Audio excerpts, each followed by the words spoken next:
Good morning, everybody. Yeah, happy Saturday. We're back in the kitchen and with need be, with all that's going on in the world. I hope everybody is doing well as we see things happening over there in the Middle East and stuff. And it looks like we possibly might be at war. So, it's sad, but yet we have to be in a position that where we're praying daily, not just maybe here and there, but daily, because there are things that are going to come. But anyway, I'm not going to get into anything. I'm here to share again in my kitchen on a Saturday. You know how I do. I like to come in, I like to cook, I like to prep, I like to do freezer meals. Last Saturday we did some freezer prep with getting bread and pizza. Well, excuse me, we didn't do bread, we did meats, pre-marinated meats and pizzas. I need to make some more buns, so I've got active dry yeast, instant yeast in here. I have one egg, I have butter. This is not gonna be a sourdough roll mix. It's 3 tablespoons of butter. Now we're gonna go in with our flour and start adding it in. So it's going to be a total of 3 1/4 cups of flour going in. So I'm getting that mixed in, and then once we get it all mixed and incorporated, we're going to get it out and knead it. So I'm again making buns, and I was thinking when I was sitting here, because we used the last of our burger buns, because we used it basically for sandwiches as well as hamburgers, turkey burgers rather, because we don't really, do burgers like that and stuff. We do turkey burgers. We pretty much stay in turkey meat, but I have had beef because of the fact that we order meat packages, and that was coming in my meat package. But I've ordered the last package from a different place where I kind of put it together, and I like that better because then you're not saddled with a bunch of beef or meat that you may possibly not eat, and with the way everything is going, and especially now, I don't have time to have stuff on hand that we're not going to eat or it's not going to be useful. We need to have what is going to be useful and what we can eat, in the long run and use to put up. And so, again, as I've been saying for years and all, is that one of the things we have to be is prepared. Have your food, know how to make food. Let me get a little bit of water because my dough seems like I may have not put enough water in at the start, but I just added like not even quite 1/4 of a cup to get it mixed around and get it incorporated so we can get it out and knead it. But you want to have these skills. People think that oh well, I'll be able to go to the store, but if we're in war and if things happen, whether we're imminently right where the war is actually happening at, it's going to affect the supply chain, how things get to us. And so if you can't get bread and you want bread or you need bread, then you should be able to, think of the things that you can do. And one of them is learning how to make bread at home. That's why they make, the bread machines. You have those so that you're able to make bread and provide for your family. So that's why when COVID came around, I started taking advantage of learning the stuff that you could do, what you need, just in the event of, you can't get to the store or it's not in the store. We know how it happens when hurricane season comes along, and in the moment we have a hurricane or it's predicted for the area, that happens where you can't seem to get what you need. I'm gonna have to get just a little bit more water in here because this is just, I can't leave all this on the bottom. So I need to get that mixed up and incorporated so we can get it out and get it kneaded. But yes, so having the skills to be able to do your own is very valuable, because again, you're not going to always have the ability to get out and just get to places and be like, okay, I'm going here and this is what I'm going to get. Because again, if they don't have it in the stores, then you're not going to be able to get it. So it's just as simple as that. And we have to make sure that, again, that we're prepared in having and being able to get what we need for our families And so one of my things is cooking, knowing how to cook, how to be prepared so that this is what we do. Have the food on hand, being able to make what you can make. And, it doesn't hurt to make sure that you're getting everything that you need and kind of putting that stock behind. Let me wash my hands.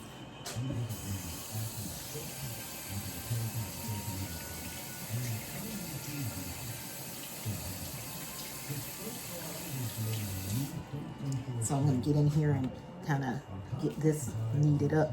But yeah, so I'm making bread, and I have a couple other things that I need to get done today. Put a little bit more flour on my mat. We are not sticking. And again, rolling your dough around, getting it kneaded so that it's in a place so that when we're ready to get it to rise, it can go in and we can get it to rise. Because again, this is going to be buns, and I was thinking that I may do some as burgers, maybe some as hot dogs. I don't know. I've never played around with doing hot dog buns before, but hey, first time for everything. And again, like I said, I want to have everything that I may possibly need in the event that supply chains go down or what have you. I've got what I need. I don't have to worry about, oh, well, I don't have this. I don't have bread. I'm able to make bread. I'm able to make rolls, hamburger buns if needed, things of that nature. I try to grow my food, and gardens are very important because, again, this gives you the ability to have control over your food and know what's in it as well as what you're growing. And then if it comes down to it, where there's an issue and you can't get something, you have on hand, and you're not worried about your family or how you're going to feed them. All right, so I think got the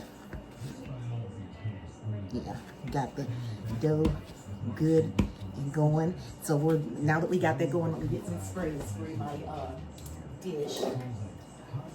And then we're gonna just simply pop this, spray our dish, pop our bread dough, roll dough into our bowl.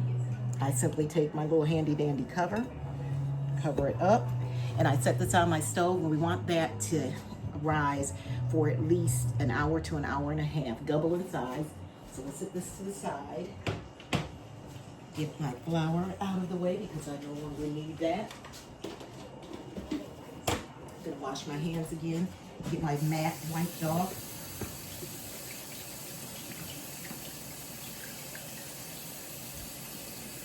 Important to make sure we're washing our hands when we are cooking, or even when we're not cooking, when we're just in between tasks, because our hands carry germs, and cold and flu season, and I'm blessed usually never to have to tackle cold or flu, because I try to practice well and make sure that I have those items that will help my family through. I make elderberry syrup.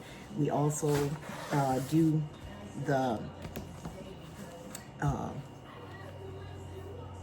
cough syrups. We do the elixirs, but again, that's stuff that you can make and is easy to make, tinctures and stuff. So you have to get ahead of yourself before that stuff catches you. You can't wait until you get it and then decide, oh, now I'm going to act on it. So the next thing that I will do is get ready, because I found the fillet of salmon.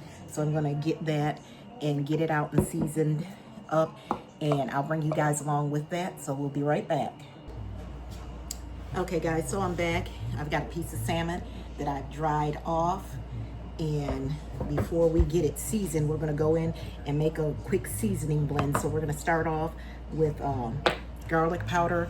We're gonna go into a nice little bowl, and we're gonna do about 2 tablespoons or so of garlic powder. Then we're gonna go in with onion powder, or you can do dried onion powder, up to you. A tablespoon and a half of that. We're gonna go in with smoked paprika, and we wanna do a good tablespoon of the smoked paprika. Then we're also gonna go in with chili powder. Let's go a teaspoon of the chili powder in here. Then we're gonna go in with oregano. Let's go a teaspoon of oregano. We're gonna go in with salt, which I use pink Himalayan. Kosher salt is good to use. Sea salt. And then we wanna go in with our cracked black pepper and just get it cracked in there. And then this is a little bowl I've got with the mix, so we're just gonna get that all mixed up in here. And I will actually put in, I forgot, I don't think I took out cayenne pepper, but I do have crushed red pepper. So we'll go ahead and put in, and depending on your spice level, you can put in teaspoon, half teaspoon, quarter teaspoon, whatever you want. I'm just gonna get in and put about a 1/4 teaspoon in here. Because I'm actually, some of this is for my house and then some is for a meal, so I don't wanna make stuff super spicy and then find out that people couldn't eat it because it was too spicy. So now we got our spice level, the spice mixture all blended up. Smell the good smokiness in that. And then what I'm gonna do is I wanna go ahead and portion the salmon. So I just go ahead and cut through, and this does have skin on. So, you know, with everything and the price of it, I don't mind the skin, because usually when I air fry it, I can get the skin off then, and that's not an issue. So I just go in and, as I said, just cut my portions how big I want them. Because I was at BJ's and I thought, okay, let me grab a salmon fillet. Well, not so much there, because the salmon fillet, guys, it was ridiculous. It was like $35 for the same size fillet. I actually got this fillet from Aldi's, and I was like, well, thank you, Lord, because this was reasonably priced versus the one that was at BJ's.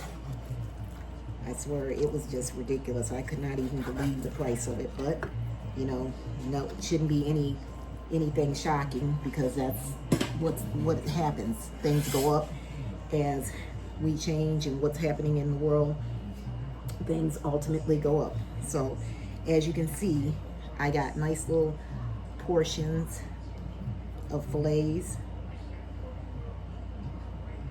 So what I'm gonna do is make sure that little tail part of the fillet that seems to be under is out. And I pretty much, when I do my salmon, I normally just go ahead and air fry it. And so a tip on salmon, when you're cooking salmon, if you see that white pus like stuff come out of the salmon, that means you've actually overcooked it. A good rule, if you're putting it in an oven, it only needs to go in 8-10 minutes at the most. I air fry mine all the time. 8 minutes is perfect, because always allow for carryover cooking.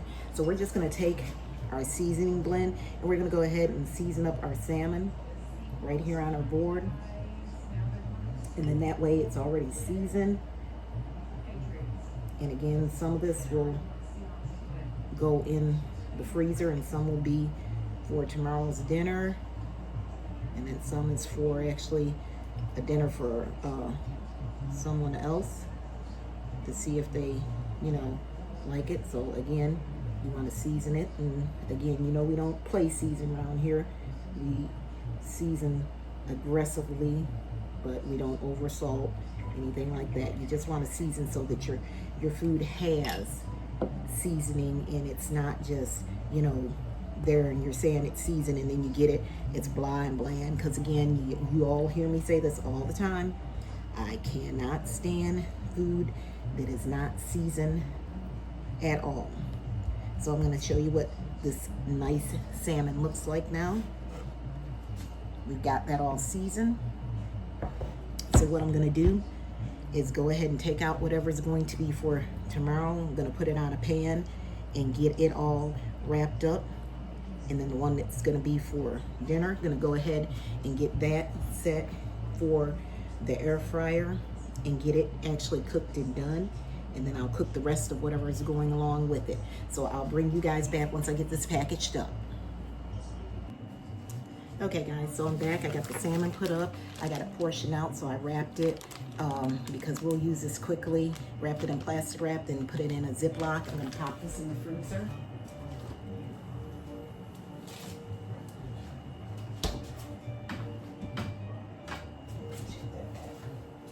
All right, so now we're on to chicken salad. I already put my onion in the processor, so excuse this noise. And I'm gonna pulse it, get the chicken shredded to where I want it to be. That looks about where I need it. Yeah, so that's good. So get that out. And I do have a second batch of chicken to go in there, because again, this is gonna be chicken salad. We're gonna get that mixed and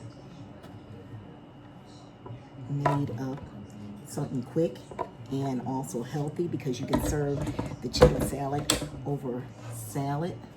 You can have it as a sandwich, you know, just however you choose to eat it. But it's something that you can have that's healthy, and people, you know, always say, oh, well, it can't be healthy. Yeah, chicken salad can be.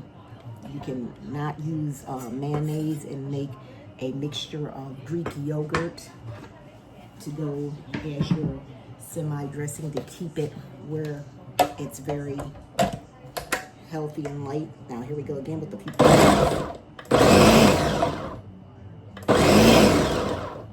So make sure we got everything in there. Okay. Laid out so we can really get that chicken out.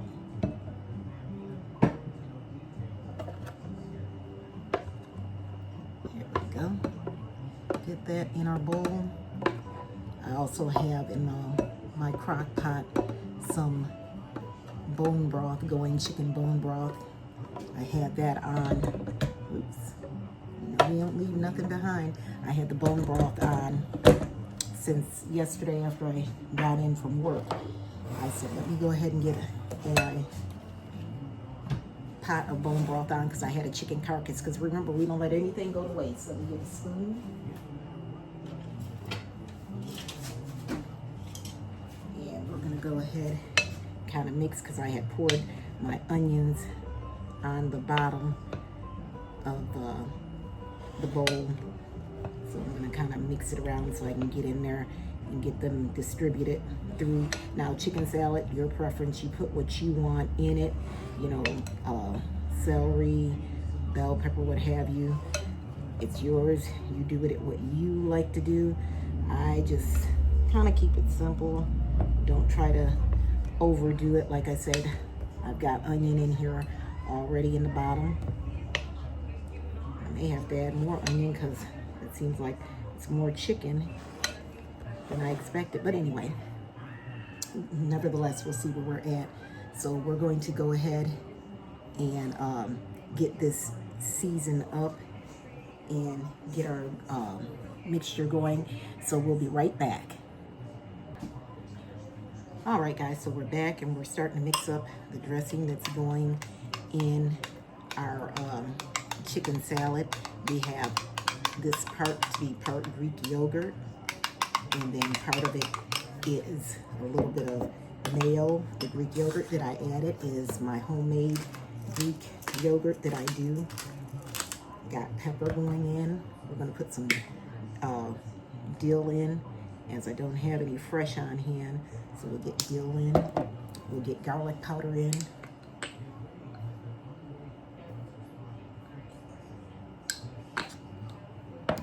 We'll put some salt in.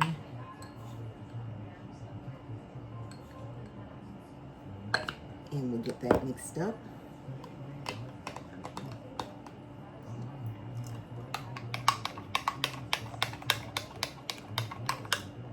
again, we already have onion in here.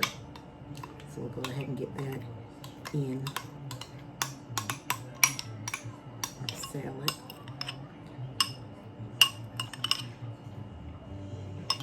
Let's go ahead and get it mixed.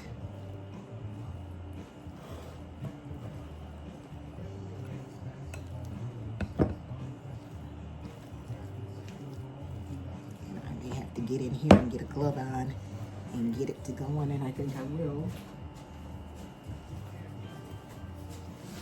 So I like my stuff good mixed. I don't like stuff to be halfway mixed, and then it gives me a better look to see if I need to add more of the dressing mix. So let's get in here so I can get down at the bottom of this bowl where all the onion was.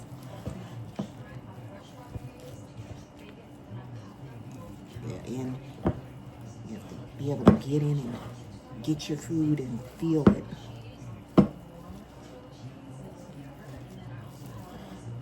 Get that all mixed up, because again, stuff hides at the bottom. And then we're going to end up putting in some, I don't think I got the parsley flakes over here. I didn't. But I'm going to add just a bit more of that mayo in here to really get it a bit looser, and a little bit more dill. So we'll go ahead and put more in our bowl.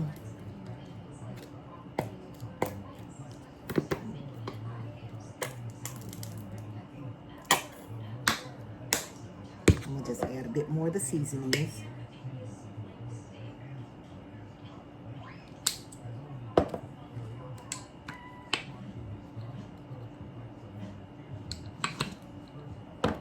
A little bit of onion salt this time around.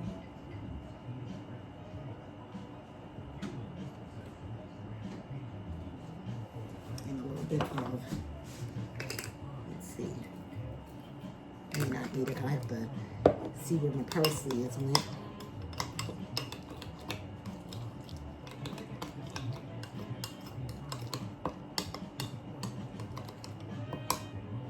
Okay.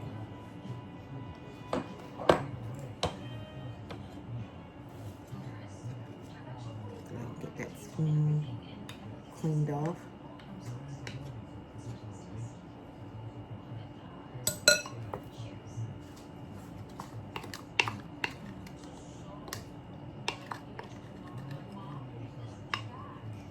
And go ahead and get that mixed in it, and then I think we shall be good to go on this.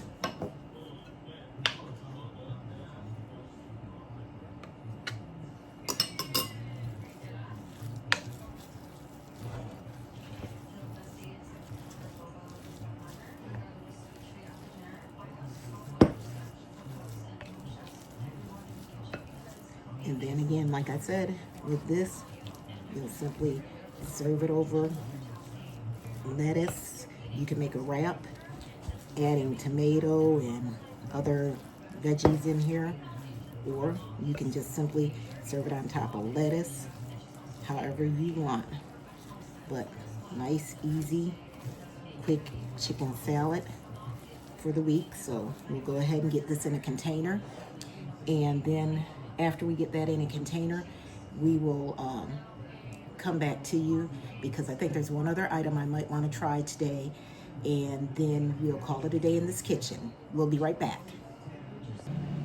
Okay guys, so I just wanted you to see the chicken salad set up over a bed of mixed greens. Very healthy. This will go in the refrigerator because again, it's going to be a lunch for someone, so that they can have a healthier option versus stopping at, you know, the stores and picking up stuff that's not so healthy. So next we're gonna go ahead and saute some broccoli to go with that salmon. And once we do that, we're kind of be nearing the home stretch for our rolls. So we'll be right back. Okay, so I'm back. I got the salmon going in the air fryer for 8 minutes. I have my broccoli. I heated a pan with a bit of bacon fat in there because They like for you to think that it's not healthy, but it is.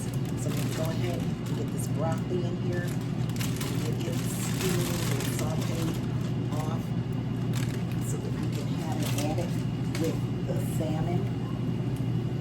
And then that will be the next lunch that we have. And of course, you know, I'm always going to go in with a bit of seasoning. So we're going to go in with our garlic powder.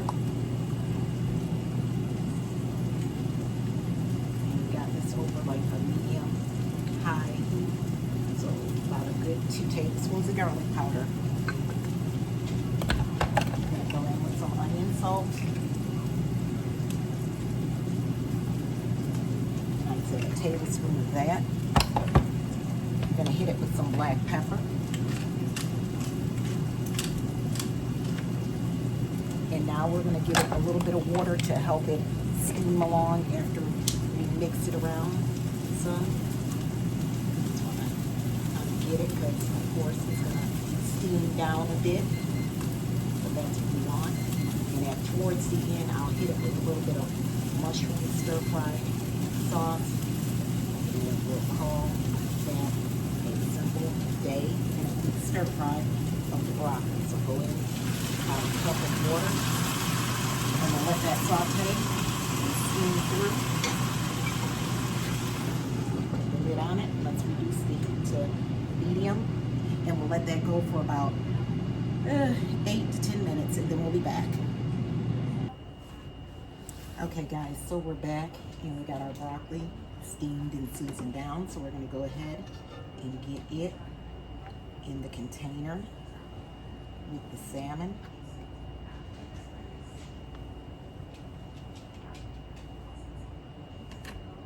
And we have a nice healthy meal just like that. So go ahead and, like I said, get that in there. And this keeps you from making those choices to go somewhere and eat something that really you shouldn't have. So we'll get those packaged up and set to the side to cool off before they go in the fridge. And then we'll come back and we'll go ahead and take care of those rolls. Okay guys, we're back and let's tackle this last bit, and that would be our rolls. Let's go ahead and get our dough out. And let's go ahead and get it cut into our portions so we can get them formed.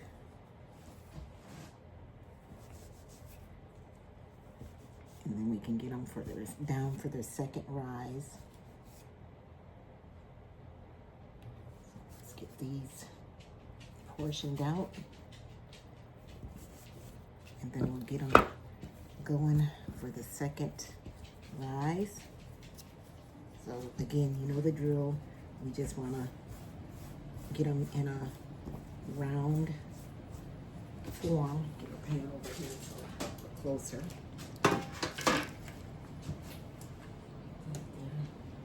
So we're getting it shaped into a round ball, like so. Once you do, you go ahead and place it on your pan, and you just continue on with the next. You just get it shaped, rolled, and then we're gonna get it on the pan. And then we just go through, and once we get it where we want it, we go in and we're going to press them down. Again, just continue to go in that shape, the round ball. Get them where you want them to be. Put on your pan and press down. We're gonna go ahead and get all these shaped up. And, you know, I seem to find it easier for myself to form it kind of like in my hand, so to speak, first, and then I like to go back once I get all the ends tucked down and around. Then I like to go back and go around in the shape of the bun.